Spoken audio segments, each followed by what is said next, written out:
When Allah woke them up, He said, we did this لِنَعْلَمَ أَيُّ الْحِزْبَيْنِ أَحْصَى لِمَا لَبِثُوا أَمَدًا.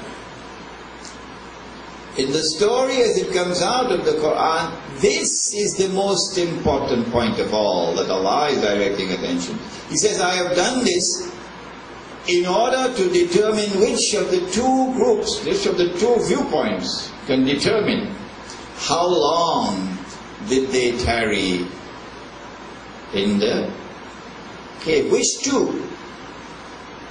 There's a lot of guessing and so on going on in this. My opinion, and Allah knows best. The two are the judgment of the determination of time based on external observation, and a judgment of the determination of the period of time based on an attempt to penetrate the internal reality. These two.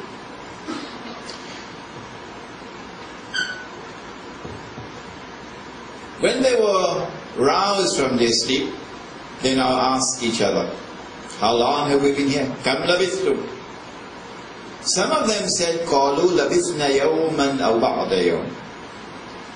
We feel as though we've been sleeping here for just a day or a part of a day. This is how it's going to be when we are raised from the grave.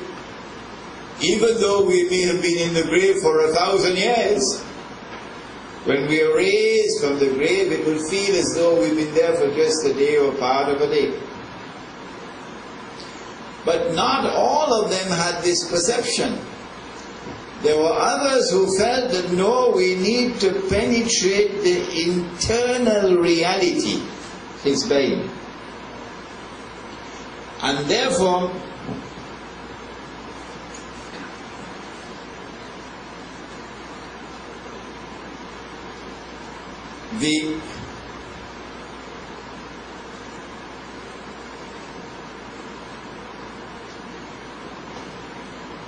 the second group of the young men, they pause to consider that there may be more to this than meets the eye. And so they said, رَبُّكُمْ أَعْلَمُ بِمَا لَبِثْتُمْ. Your Lord knows best.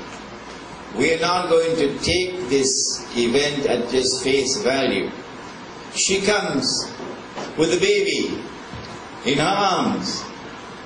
No one has seen her for 9 months. She disappeared. She is the most virtuous, the most pious, the most learned, the most famous girl, Jewish girl in all the land. And she has a baby in her hands.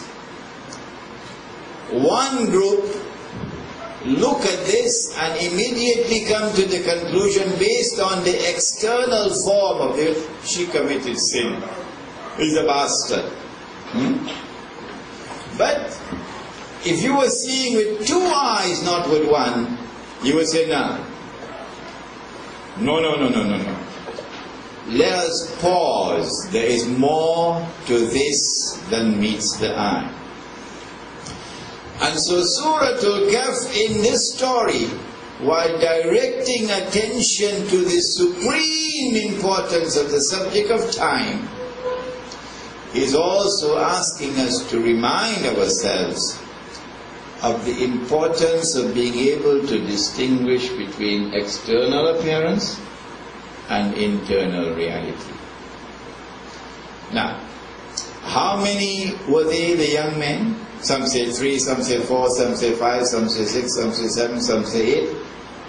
That's not a subject for you to debate with anybody. Allah knows best. Stay away from that and proceed with the subject. But in directing attention to the subject of time and telling us that this story is connected with Dajjal, Surah Al-Kahf is pointing to the importance of the understanding of the subject of time if you are to understand the Antichrist or Dajjal. You must understand time.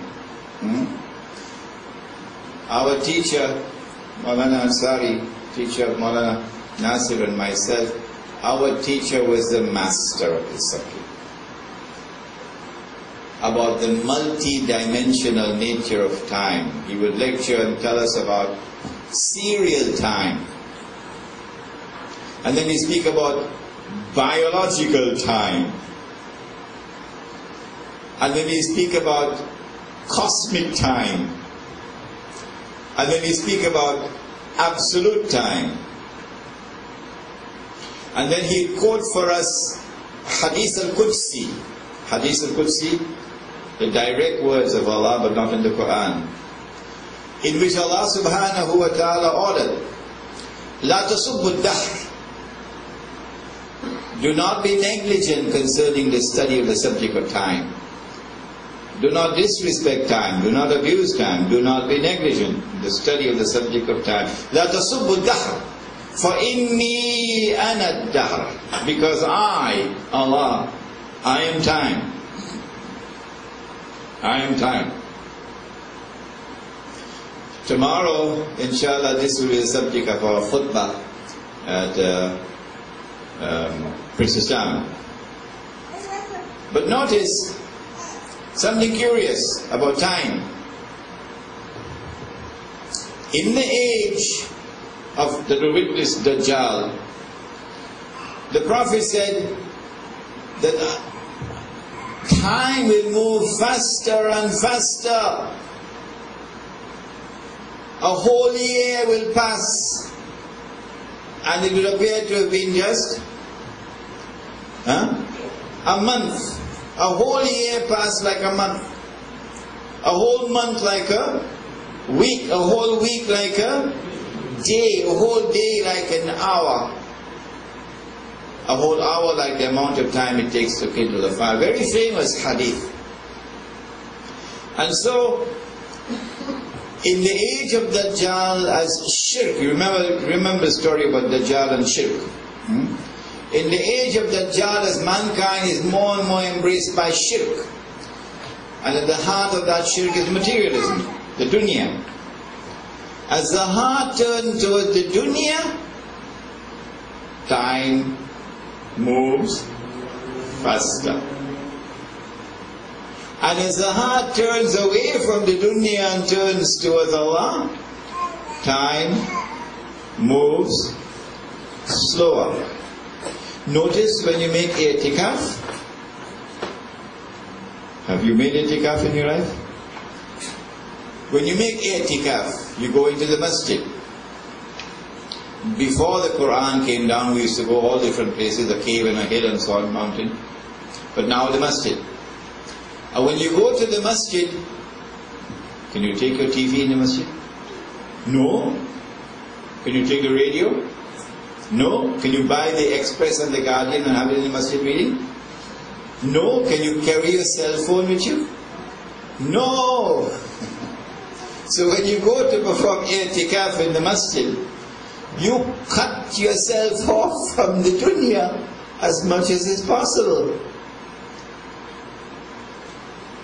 When you cut yourself off from that dunya, suddenly you find time moving so slow.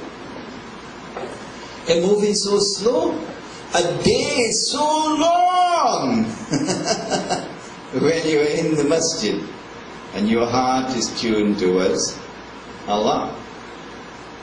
And so Surah Al-Kahf is teaching you, please direct attention towards time.